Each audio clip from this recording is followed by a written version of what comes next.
Hello and welcome to the Offscript podcast, where we ask our special guests to design their dream movie, including the genre, plot, director, cast, and score. However, they can't include a barred actor of our choice that is unknown to them. If they mention this actor, then their movie gets scrapped and they are kicked out of the writing room. At the end, we will give a score out of 5 stars on how good we think the movie would be. We are your hosts, Amber Struig, Emily Farrell, Jocelyn Holderman.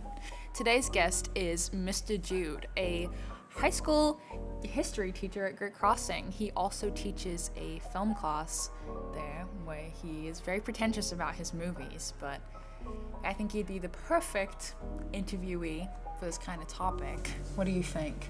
I agree. He's very pretentious and he makes Amber watch a bunch of his movies, and so that's why we've chosen to interview him, because he's going to make a very good movie that I'm going to hate. Yeah, so I don't know a whole lot about him, but this is going to be interesting. yeah, it's gonna be great. Today's bad actor is Bob Odenkirk, aka Saul Goodman from Better Call Saul. Let's get on to the podcast. Hello and welcome, Mr. Jude, to the Offscript podcast. All right, so tell us a bit about your taste in movies. So, I love horror, but I don't like jump scare horror. Like, I just can't do jump scares. I don't know why. Like, I've always been that way. I can do, like, psychological horror. I can do suspense, thriller. But, like, stuff like The Conjuring and stuff like that, it's just, I don't know, it just doesn't do anything. It feels cheap. So it just doesn't do anything for me. It's like cheap horror. Okay, so it just doesn't really bother Yeah, you because or it's affect like, you that much? there's multiple ways to invoke emotion. And I just feel like jump scares is just like a cheap way of doing it. You know what I mean? Yeah, Like, I respect that. because you can get the emotion you want, but I feel like it takes real talent to get the emotion you want in other ways. Be more creative with it. Yeah, exactly. Like, she watched a film last night called Stalker. How would you describe your emotion through watching I mean, it's unsettling, but not in like, I feel like unsettling is the wrong word. It's eerie, but not in a creepy way. It's like, There's not really anything scary about the film. yeah, it really, I think whatever emotion you're feeling, it's one of those things where whatever emotion you're feeling, it's going to be presented stronger watching these kinds of movies. If you're like sad, you're going to feel sad watching it. If you're like feeling some type of way, that's going to be reflected in the way, because it's just like one of those like open-ended ones where it's kind of up for your interpretation. Those are my favorite types of movies, too. I don't know. We were talking about this earlier in class, but I don't know. People, it's just way too, like, weighed down in Hollywood. So knowing when everything's going on, knowing what's happening, knowing all the characters' names, understanding the plot, like having a definitive ending. I don't really enjoy those types of movies. I feel like they're like played out, because every movie is like that. Every movie is, this is character A, this is the good guy, this is the bad guy, this is the conflict, this is the resolution and ending. With Tarkovsky movies and stuff like that, they're just all over the place. Like, it's the same with 2001: A Space Odyssey. Like, I showed it to my class, they despised it because it wasn't the traditional film. Yeah. Like these, I love those. So more into like storyline and less like Yes. characters. Yes. Yeah. Characters. I appreciate solid acting, obviously, but I really want something that makes me question everything. Sure. You know what I mean? Like, something that makes me not able to like take my eyes off the screen, because I know if I look away for like a couple minutes, I'm going to be really lost. Yeah, and it sounds like you have a lot of respect for like more what goes into making a movie, like the different angles and the different creative ways on how to invoke fear, especially because you mentioned that you don't like a cheap jump scare, which is, I know from like a filming perspective, it's really easy to get by with that. Yeah. So Yeah, but especially like when I assigned my film class a short project, a lot of them were initially going to be horror films with just jump scares, and I was like, that's so cheap. yeah, Like, can we do anything else? And they're like, aliens and space. I'm like, how are you going to do space and Great Crossing? Like, I don't know how you're supposed to do that, but Killer Clowns. no, yeah, you're right. I appreciate the storyline, and Josie, you're right too. Is like, everything that goes into making the film is what impresses me, because I told her last night in an email, the film that she watched was about 3 hours long, so you can imagine that the filming took days, weeks, months on end, and it was filmed in like Soviet Russia, so they didn't have the best resources. So when they sent the tape off to get it restored, it got ruined. So all those months of filming done. So the fact that he came back and did it all again and still made a masterpiece, I think says a lot. Yeah, Yeah. and I mean, you told me that like they had to refilm that whole thing, and The entirety it of was it. actually in like a toxic environment, so people died making that movie. Yeah, Really? there Yeah, was so- several not stagehands, but like crew members that died, because there's one scene where they just enter the zone where it looks like snow falling, but it's actually like debris from the nearby power plant. And everyone was breathing it in. And the director named Andrei Tarkovsky died like, I think a year or so after from, it's thought to be those health complications. So. Okay. Wow. It's a lot, man. Like these directors sacrifice a lot just to get like just to produce something for other people, and that's what I love. That's why I kind of get a little triggered when like people like say like, "Oh, 2001: A Space Odyssey is so boring." Like like my kids go on my website and like write their reviews, and I was just reading them like God. Like I was just like like holding my fist because it's like that's not a boring movie. You just don't understand it, or you're just not interested in giving it a shot. Yeah. Like I feel like they wrote it off within the first 10 minutes and then just watched it just because they had to rather than watching it because they were interested in it. Yeah, like you have to have a pretty open mind going into a lot of movies that like you recommend. Okay, I want to bring it back down to like pick like a top 5 Film? movies. Top 5 favorites. My number one favorite will probably always be Interstellar. That's just I would like have thought you would have put The Green Knight before it. I don't know. I've watched Interstellar so many times and it's just like I just appreciate it for what and it was my first ever favorite movie. Yeah. Does that make sense? And it's one of the It was first my first like proper movie. Yeah, I always yeah. call them like I That's say what that I I'm have my saying, yeah. sections where I have like my favorite like joking favorite movie, which I say is like the Twilight Saga, and then I have like my pretentious favorite movie, which is like the ones that mean a bit more. You have to think about it a little more, like Interstellar and like Stalker and Yeah. stuff. And then I have like my actual favorite movie, which is Pitch Perfect. Always will be. Love it so much. You have comfort movies. You have movies where you appreciate the artistry Oh, of absolutely. the movie, and then like it's just like there's just 2 different types, I think, in the type of movies. Yeah. And so you said Interstellar, and Yeah. Interstellar, like she said, it was like the first real proper movie that got me interested in it. Because before then, it was just like, just watching whatever. Like, I can't stand turning on a movie and then having that feeling of, okay, well, this could just air on TBS right now. And you can just tune in whenever and, okay, hey, cool movie. Yeah. Like, she had me watch Stranger Than Fiction, and it felt that way at first, so I wasn't into it at all. But then it kind of ramped up in the middle and towards the end, and it took it to another level, which I appreciated. But I can't stand like made-for-TV movies. I know that that's like pretentious, but I don't know. Like I think I've like ruined myself in watching all these amazing films. So now like when I try to watch something that's not like God tier, I'm like, this sucks. Like this is just not like who would watch this? That's a real struggle. Like It really I don't is. have it as much with movies, but like books, it's just you read something really good, Yeah. and then that cheap stuff, it's just like let us out. so after Interstellar, what would be your next 4? I love The Green Knight. The Green Knight was made like 2 years ago, and it's by this director that he hasn't made a lot. He made a Ghost Story, which it's pretty well known, but it's a sad movie, and I don't like sad movies. So, but The Green Knight is amazing. It has one of the best scores I've ever seen. It's also beautiful. Stalker would have to be on there for sure by Andrei Tarkovsky. That'll be one of the greatest movies forever. Like I told her, I don't understand how. I just want to say, every time, for the people listening, every time it's she or her, it's me. you. It's Yeah. Ambra. Yes. Because And- me and Mr. Drew just kind of talk about movies on a regular basis. Yeah. This is a more conversation between Josie and Emily to understand where he's coming from. A little bit in the intro, too, Yeah. just to give some background. But Proceed. I told her, like, how is it that this was made in 1978 and there's not been anything at all that's been made similar to it in 40, 50 years?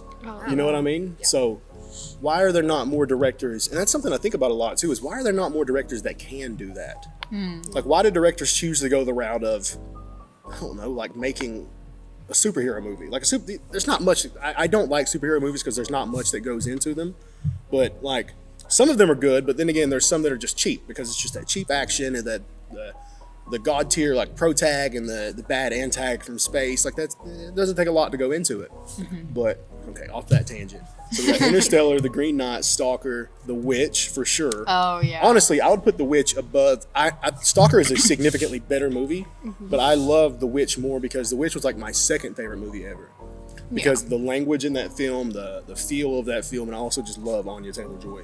Yeah, The So- Witch is like a period film set in kind of like the same kind of time as like we just recently learned about The Crucible. It's set around the same Okay, that time, sounds like a good except thing to watch. it's basically, in my opinion, it's The Crucible on crack. Because there actually is a witch that time, and it's like, it's good. Yeah. Yeah, have to watch it's a that. good one, and it's freaky, but it's not the cheap jump scare There's no horror. jump There's scares. no jump scares at all. It's like that slow And that's the burn. thing that It's like gets that. you. it's just- like that genuine. I honestly, okay, as much as I love that movie, the past couple nights, every time I've gotten up to go pee in the middle of the night, I have to run a little bit back to my bedroom because it's a little freaky. There's a dark hallway that's like adjacent between like my bedroom and the bathroom, and it's just like a dark hallway. And I Like, do Philip do a could little be bit of like a into my bedroom so that I don't get eaten up by a demon. And I'd like to add that I really respect you, Mr. Jude, for adding all of these new movies that most of us haven't heard before, because I think as much as I was an hour ago before this podcast was filmed kind of dogging on all of the films that you have A little suggested, bit. Amber, I think it's good that at least there's someone to respect all of the work that was Yeah. put into these films, especially as you mentioned that one director who it was his last film and he Yeah. died because of the setting for it. Yeah. So that was 4. And then I think. 5. See, I'm looking at my letterbox, and this is tough because I don't know because there's a film called Come and See, which I have on my number 1 at Letterboxd, and it's also got like the highest rated score on Letterboxd. It's a 4.6 out of 5. But I don't know if I would say it's my favorite, but it's something that everyone needs to watch because it's more of an experience rather than a film, because it's so like what you watched last night, Stalker. Take that like times 3. Whoa. It's unbelievably insane, and it's so realistic. It's one of the most brutal movies I've ever So sat come and through. see. Yes, it's called Come and See. Okay. It's a Belarusian film from the 70s or 80s or something. I don't know, man. My 5th one, I watched this film called Possession. I watched it actually up here 2 weeks ago or so, and it was like another one of those. It was just like an experience, and I just sat there and was like, I have never seen. It's also got the single best acting performance I've ever seen in my entire life. So I'm definitely going to put this at 5. Possession. Okay. All right. I'm really excited to see how all Yeah. these play I love into how you your. look at movies. Oh, I yeah. love Yeah. It's hearing art. you talk about It how is you look art. at it. Like I've never looked at it that way before, but it's really interesting to hear. Well, it's just so cool because, like, for instance, like with my class, the kids have me until Christmas, and then at Christmas they go to Mr. Lanham. I focus on film art. He focuses on physical art. Or not film art, but performing arts, which I love. Like, I even love theater and television and all of that stuff. Like, it's all so good because it's all someone else's artistic creation put into it. So Yeah. it's there for appreciation. I want to say one thing. It's before we move on, because we need to get into your movie. Yeah. Okay.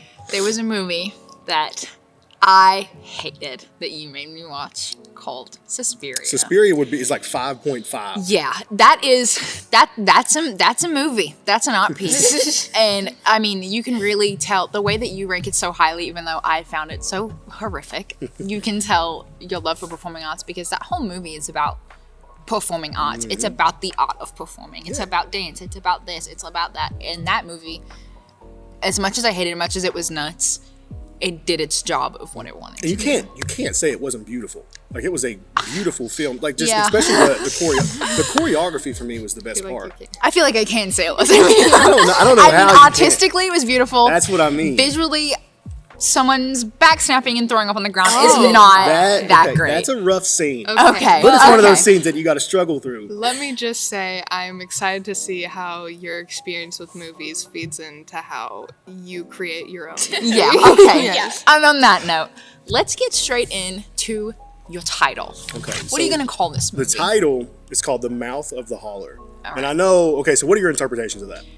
I don't know. all of you. I'm thinking kind of like I'm thinking kind of like a war cry, like Okay. Holler, I suppose. Yeah. What Holler do you seems think? country Holler. to me, so I feel like it'd it's be a like, West Weird End. association, but it sounds like hollow to me. I don't know. It sounds kind of like ominous. I don't know, Mouth just of title the just Hollow. sounds So ominous. Explain where to I'm us.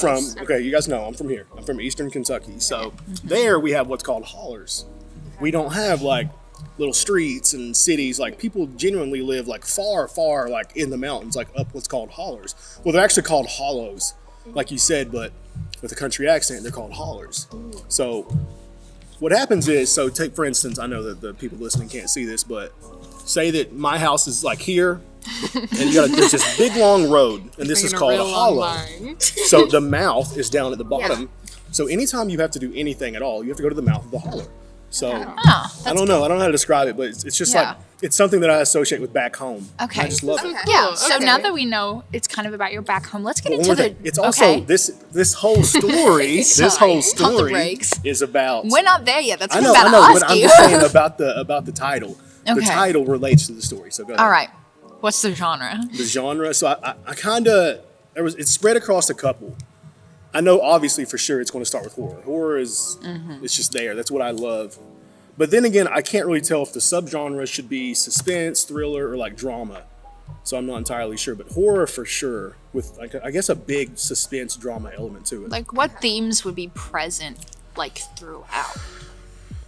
You say Themes horror, that can mean so many things. Psychological. I mean, obviously, we spoke about jump scares earlier, but like anything that's psychological is kind of in the way of Suspiria, how people were getting controlled by the witch under the whatever, like that, like just something, just that feeling of unease. That's what I love. Like if I could make a film that made my viewer feel that unease from 0.0 seconds till it stops. Oh, So you want a movie that I would rate 0 out of 10, but also 10 out of 10 at the Yes. same time. But honestly, but I hate them. yeah, They're I gotta amazing, say, but I love it. There's a film called Uncut Gems with Adam Sandler. Uncut Gems. Yes, Uncut Gems.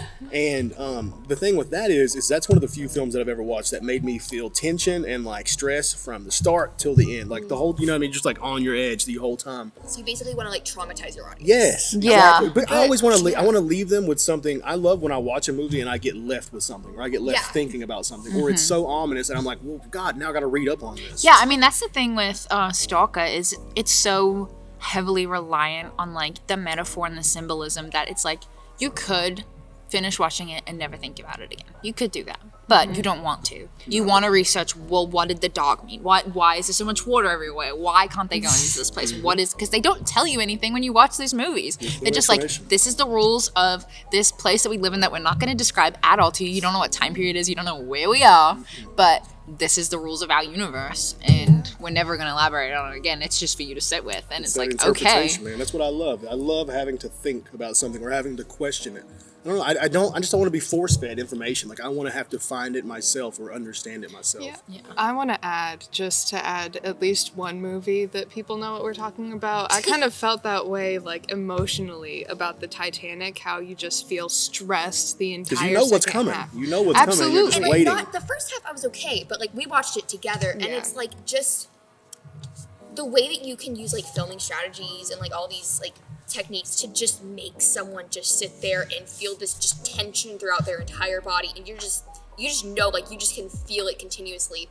That drives me crazy. Yes. It drives me crazy. That's just my personality. That's who I am. But I appreciate it. I appreciate Yeah. the fact that it can do that. It's- to It me. leaves you Very feeling some type of way. Yeah, it That's all does, that yeah. matters. As long as when you watch a film, you should always like end your viewing feeling something, whether it's good, bad, confused, anything. As long as you feel something after you, like if you watch just like I said, if you just throw on something on TBS, you're likely not going to get any type of emotion invoked other than just like, oh well, good. We threw a movie on, okay. But like with these type of things, like I always want emotion invoked, always. Yeah. Speaking of the Titanic, you said that you guys knew what was coming. Yeah. That's like the whole plot line. It's something that happened in real life. What would be the plot or specific traits about your story? What Mouth kind of of story? the We know Holler. it's a horror. We gotta know it's a know. mouth of the holler. What does that mean? So- what is happening? Where are It's they? kind of like, okay, so with Tarkovsky's film that I've kept telling you about, Mirror, it's actually an autobiography. It's actually his autobiography, but it's not presented that way. Yeah.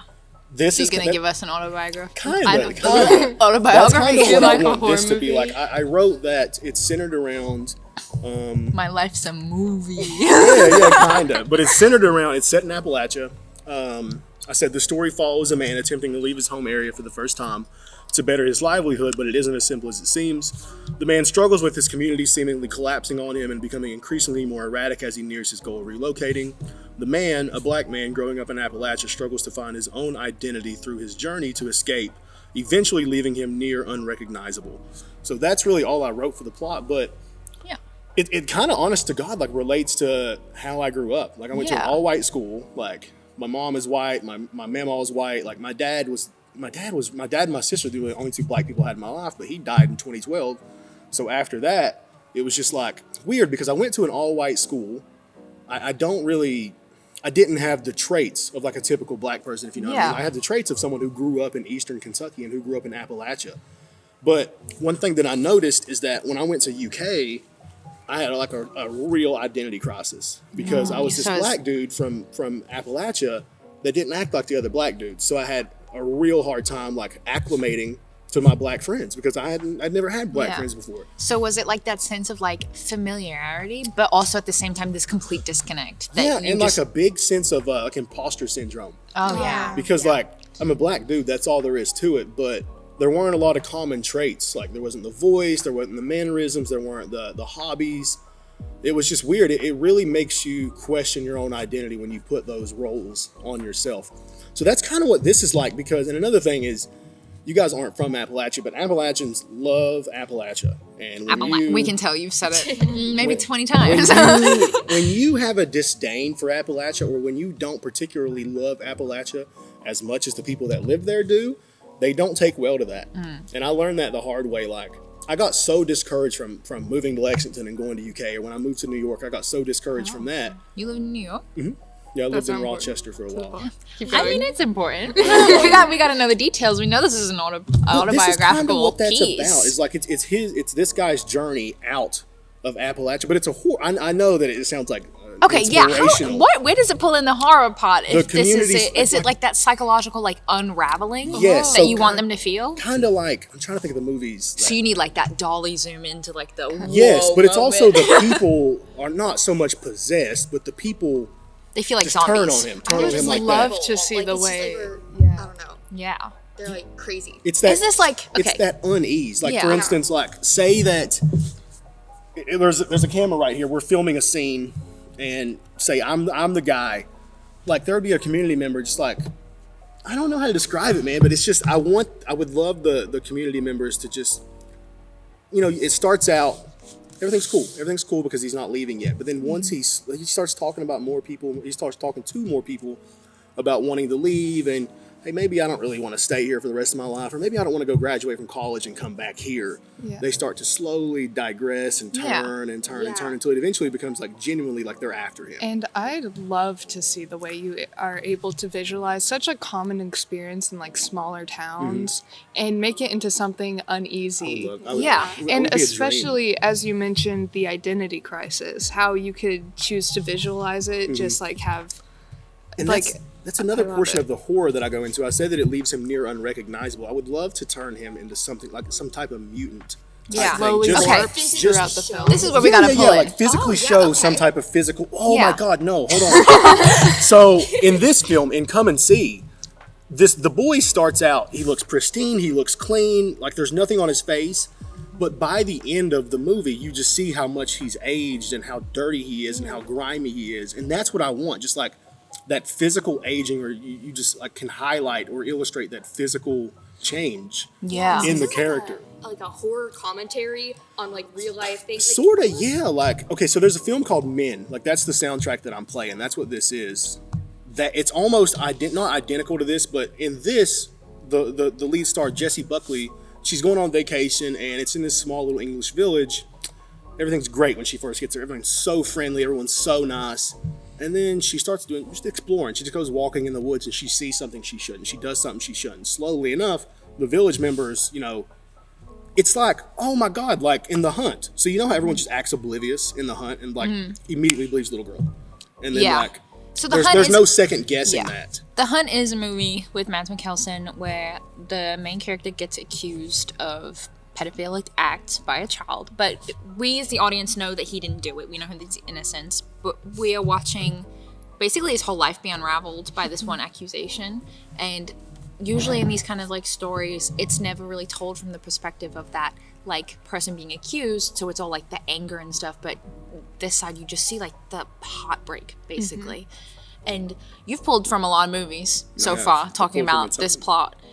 Are there any of those specific directors that you would choose to make this movie? Because you pulled Yourself. from The Man, Come and See, you Yeah. pulled from Mirror, So The Hunt. that's the difficulty that I have. I had you watch that Tarkovsky film for the reason so that I could give you this example and so that you, at least you will know what I'm talking about. Yeah, because I don't But- think anyone else is No. trying to devote 3 But hours. Now that I go back to it, I don't know if this would be I don't know if this would be a film for him to make, or if it would rather be a film for someone like Yeah. See- Denis Yeah. Villeneuve, he did Dune, he did Prisoners, he did Incendies, he did so much, and he's fantastic. He did Blade Runner 2049, he's amazing. I don't know, man. Yeah. There's just so much. Yeah, I have a question for you. Would Yes, you ma'am. trust yourself with directing this film? Because That's obviously, what I'm wondering. Yeah, would Yeah. you direct it I yourself if you always- could? That's something I think about a lot because I would love. I'm just thinking I have all these fantastic ideas for film, but I just always find myself when I'm watching film, I'm thinking I would never think of an angle like that. I would never think of a shot. That's what like I'm that. saying because I mean we're all media arts students. always That's why trust we're us. here. Yeah. We've all made our own like handful of short films. There's so many things I'm like, even when I watch back my own stuff, I'm like, I could have done it like this. Yeah. But I just want like if I gave that concept like Lady Bird, that's a really comforting movie. That's a beautiful movie. It was all right. But it was very like visually pleasant beautiful. watch. If I had given someone the concept of my short film that I made about coming out and all that stuff, Night Before the Sunrise, I just think that like, yeah, I did all right, but they could probably do so much better. Yeah. It's so hard. Like I don't think people understand. Like it's not just pointing the camera and Yeah, knowing how I to mean- aim the camera. Directing is you're putting everything. You're all the background actors. You're telling them what to do. The stage hands. You're telling them what to do. Like it's so much that goes into it, and it's so much Yeah. stress at the same and time. it's so conflicting because really at the is. end of the day, you know that it would best be presented by coming straight out of your Mm-hmm. mind. And then you have to trust someone to really portray that picture. And then what if they don't get your vision? Yeah, You know what I mean? exactly. So- Like in you can never go. mind. I was gonna In say- the beginning of this, like before this podcast, I mean, I did talk to you a little bit about this. You had set up like you wanted, I don't know how to say his name, but the director of Tarkovsky? yeah, Okay. Stalker. So I had the impression that you were going to come forward being like, this is who I want. Right. This is who I want to do it. But now I think that we've talked about it, you kind of seeing like, Yeah. Now that I've verbalized, Maybe not. Now that I've verbalized it, because Tarkovsky's aren't. His are for interpretation, and I would love for mine to be kind of ominous and for interpretation, rather than just being in your face like, oh, Appalachia bad, or you know what I mean? Yeah. Because Yeah. that's not the case. It's not the case whatsoever. I mean, 90% of the people there are fantastic, but there's that 10% that really suck. so Yeah. who would you pick? For the director, Yeah. honest to God, I think We gotta it would make have- a choice. We gotta. I think it would have to be like probably Denis Villeneuve, who did Dune, like I said, Dune, Prisoners, all of that. It would have to be him, or Alex Garland, who did Men, and also Annihilation and Ex Machina. Yeah. And So you we're putting down who? Pick one or the other. choose. Alex Garland. No pressure. Alex Garland. Alex Garland. Okay. Alex Garland is the director of choice. All right. And also, if it all goes south, you can always trust us. And we You're can right. Yeah, we You're can right. totally I do can it. only just But- hand it off to you guys. Yeah, Okay. unfortunately, you probably can't have us act. But Yeah. bringing onto that subject, though, Who's gonna be your cast? Yeah. So, who are we gonna pick? We I would need, have to we need have the lead. We someone- clearly have a main character in this story. So- who's gonna play you? My lead. My thing is the lead has to be a black dude because that's what the story centers around, which Yeah. sucks because like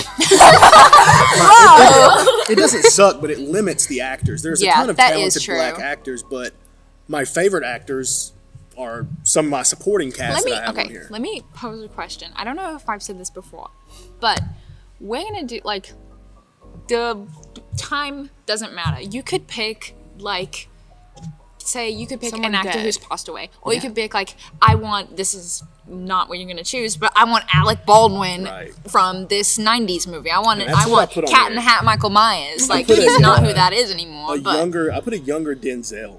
Denzel Washington? I put him, yeah, but I think that would be much more appropriate for like a Daniel Kaluuya who did Nope and Get Out Yeah. and stuff like that. He's the lead in those. He's so good at he is. But then again, there's good. the dude in Moonlight, Marshall Ali, who's just amazing.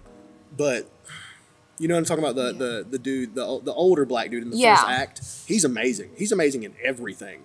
I would love for him to be there, but it's the age. The age matters. And Marshall Ali is like 45, 50. But Daniel, I think You Daniel, can age him down. Whatever age I you know. want. Let's Maybe go like with The Sims, He's turn already him into a got list. teenager. He's already got a list. That's I'm true. gonna go Solid. with Daniel Kaluuya as the Daniel lead. Kaluuya. Okay, and then got supporting it. cast. Supporting cast, I got a couple. Well, So who are your obviously- supporting characters? We gotta know that. So the supporting characters would have to be like, Your mom. yeah, I mean, my family would be in there somewhere, but then I think my dad would be not my, because I don't want to say this is my story at all, but the dad would be You a just major, drew inspiration. yeah, a lot, but I think the dad has a big impact in it. The mom and that side of the family are great. Like there's nothing there, but they're not a major part of the story. The story mainly focuses on just his journey to get out. Yeah. They support him the whole way, so they're just kind of in the background. He I doesn't mean, have the a Get lot. Out actor would be perfect. He already knows how to get Yeah, out. he doesn't I mean, have I a don't know. lot I've of- never seen the movie. Did he ever get out? Let's not spoil it. Let's not I spoil agree. it. This is still a possibility. In this, he doesn't have a lot of support. He Yeah. doesn't have a lot of support at school. Doesn't have a lot of support in his friend group. Nothing. His friend group So you actually wouldn't have a scrutinizes him. supporting cast? I You'd have like would, a secondary. but they'd be all bad guys. Like they'd all be antags. So they'd be supporting, but not supported. Correct. Supporting, but absolutely not supporting. So the unsupportive cast. But obviously, like I said, I grew up in an all-white area, so obviously all the supporting cast would be white. So I've got one guy that I would love is J.K. Simmons. His from Whiplash. Yeah. His intensity is next What's level. his character in Spider-Man? What's his name? James J. Jameson. I think that's it. But he's I have no clue what so you're talking The good. Daily Bugle. He's the guy who's like Spider-Man. Oh, Yeah, that's J.K. Simmons. wow, okay. Oh, Yeah. you want him? So where does he fit into this? Who is he playing? Is he one of your friends? He's Are you very friends with J.K. scary. He's Simmons? definitely not one of the friends. He would be one of the adults in the community. Yeah. Like one of the people that grew up there their entire life. He that- definitely looks that racist. just, Like ridicules you? Yes, just like constantly. Yeah, oh ridicules, my like, gosh, he'd do an amazing Yes. job. He'd make you be this That's big. exactly what I'm saying. Like that's why he would be on there. But my boy Robert Pattinson, he's got to be in there somewhere. I feel like if anything else, he would be like the friend. I don't know. I think he's. Is he gonna play? He's gonna play Are a the bad friends guy. gonna turn on them? Like that's what I want to know. Like is he just gonna? You know what? I had never Hmm? thought about that, but that's actually an insanely good idea. Yeah, because it's like you have your friend, but then you're like, oh no. Because that's actually accurate too. yeah, it Is he gonna be double faced? As Josie just whispered to me, is he Batman? Is he two Yes, he guys? could tap into his real Batman. But yeah, so I've got J.K. Simmons, Robert Pattinson, Robert De Niro, and Colin Farrell. A young Robert De Niro personally, but then again a young Al Pacino as well. Those are honestly two of my favorite actors. Yeah. If you've never seen The Godfather, you have to check it out. Okay. If you've never seen what? Let's introduce. Well, we don't have to introduce. He would rather not speak. We do have a little producer over here on the side, Mr. Connor Scott, and his face lightened up at the sound of The Godfather.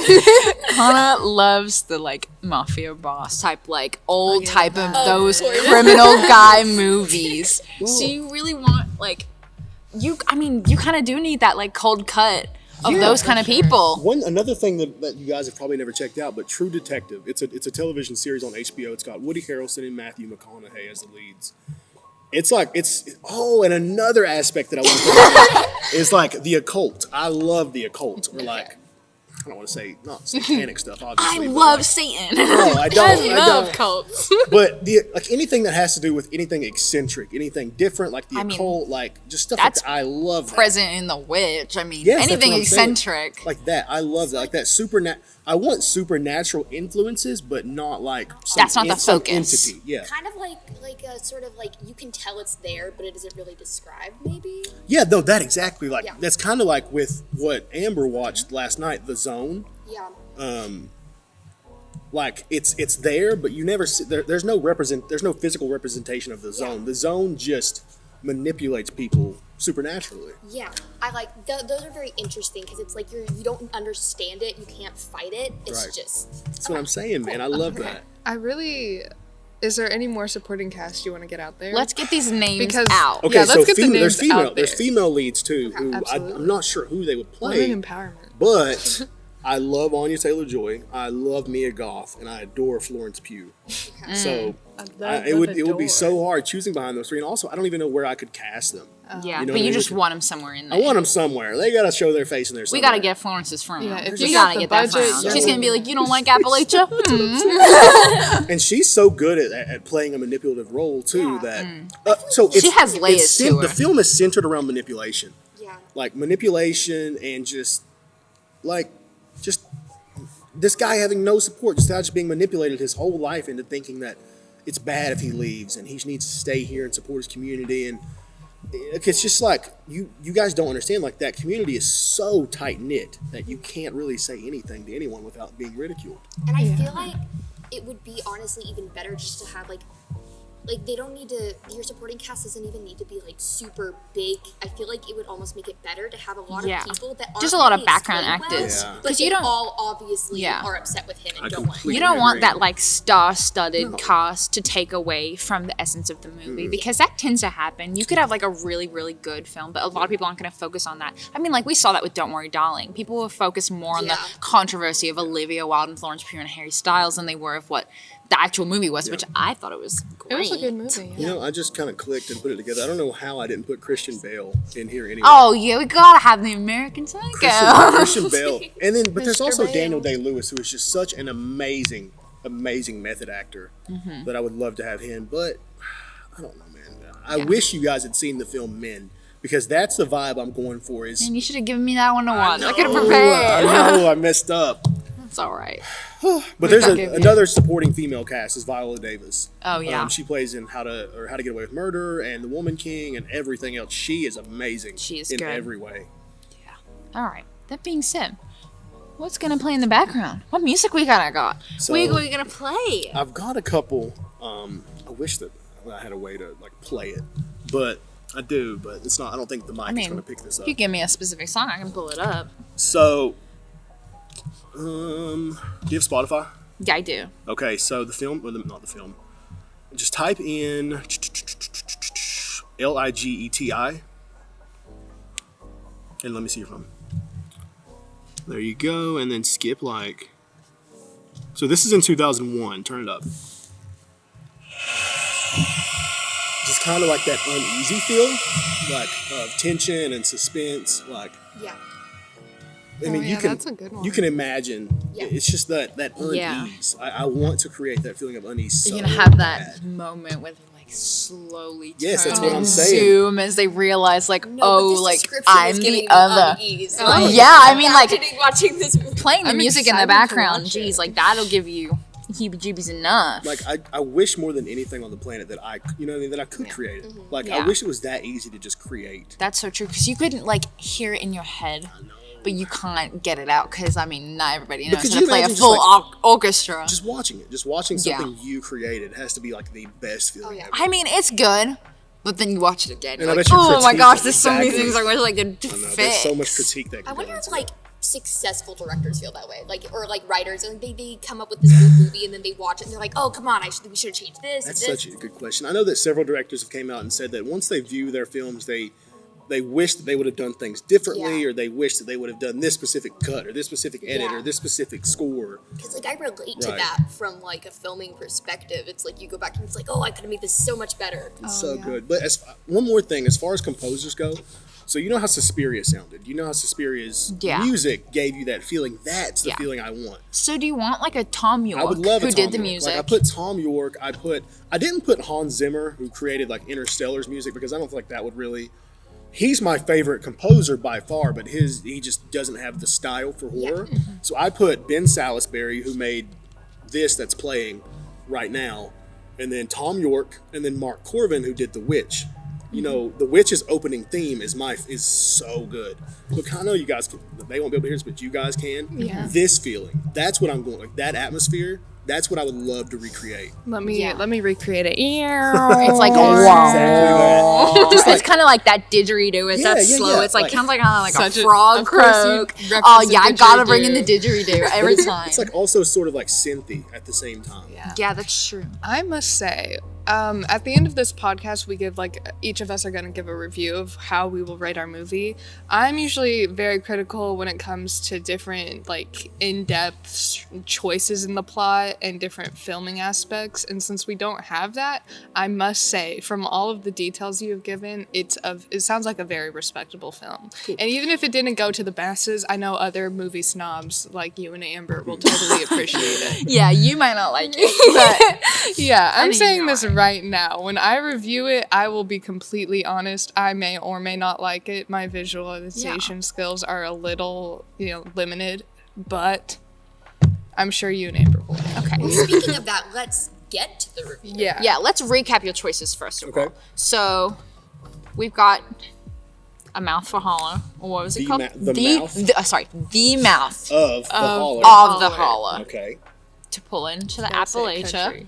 We got, it's a psychological horror. Yeah, psychological horror, perfect. We got that. The plot, it's a story, it's kind of autobiographical. I don't think we need to really go over that again. We've heard you tell us. We got some guy realizing that he doesn't really fit in that well, but wants to, but it's like everyone's turning against him. It's kind of that unravel, that unease is what we want. Who did we settle on with the director? Alex Garland. Alex Garland, who did Men, Ex Machina, Annihilation, plenty of others. etc. perfect cast. We got the lead. We got the lead in Daniel Kaluuya. Got Kaluuya, it. sorry. We got Whoa. some strong female support, We unsupport gotta have support. Florence. We You got can't- Florence. We got the You could Viola never Davis. not have Anya. Yeah, we gotta have I love Anya. Anya. Anya's like the love of his life. Yeah, that's neither here nor there. I don't know. She who was, is. she's in Queen's Gambit, Last Night in Not Soho. important. I still don't know. A lot. Doesn't matter. Anyway, And a score, we got a Tom York. Yes, Tom York. We got a Tom York. We do yeah, love hands Tom. down Tom York, because if I could recreate that Suspiria soundtrack, God, that would be amazing. Okay. Emily, you want to start us off with your review? Yeah, well, Out of 5 I'm stars. pretty easy to please with Pretty easy to movies. please. I love basic movies. I appreciate the movies that you talk about. Like, I think they're really cool, but I have a lot of comfort movies. That's just my thing. I don't know how good I'd feel watching your movie. I Probably think it not would good. freak me out. Well, that's But I would give it, I'm gonna say 4 stars. I love the idea of it. I love like all the thought into it and just hearing how it relates to your personal experience. I just feel like it's so interesting to me, like just how it is. Okay. I'm not gonna go out of 5 stars. I'm gonna go off of like a Rotten Tomatoes score, Sure. which I'm giving a 78%. okay, that's good enough. I really like That's the certified fresh. certified fresh.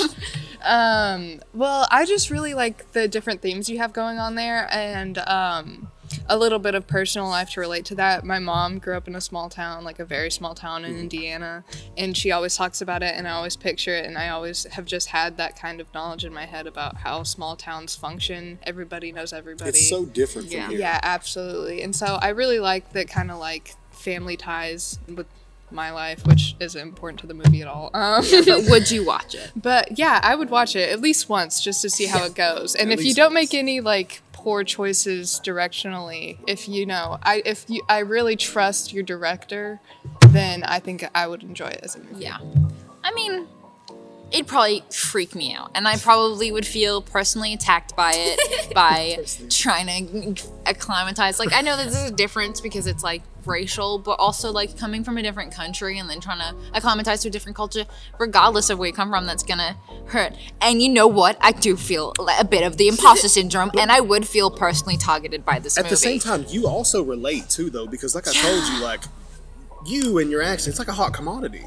You can imagine me Guys are at an commodity. all-white school. I was also a hot commodity. Yeah. Like it's like your people's little not toy or It pet, kind of but just, is, like, though. new You don't kid- want to say it, but that's exactly what it Oh is. yeah, Emma, can you say this? Yeah. But yeah, that's what I mean. It Like, is kind of like that. It's I just mean, like, yeah. and that's perfect for the psychological. You want to, like, I mean, you don't want to feel, but you want to relate that feeling of, like, you feel so inhuman. People talk to you like you're not, yeah, like, you're that's just what I'm not saying. real. Like, And it's just- like, it's freaky. So I would, in my little write-up email, I would say 0 out of 10, personally attacked. This was so mean. But then I'd also hit it with a 5 stars on Letterboxd and probably put it like 2nd or 3rd. I feel like I would put this one pretty high up. Actually, I don't know. It might go into like at least top 5. It would probably go below Handmaiden because that was a movie I really, really liked. And I've got some pretty high ones up there. But I mean, I think I would enjoy it. So thank you so much, Mr. Jude, for coming in here and giving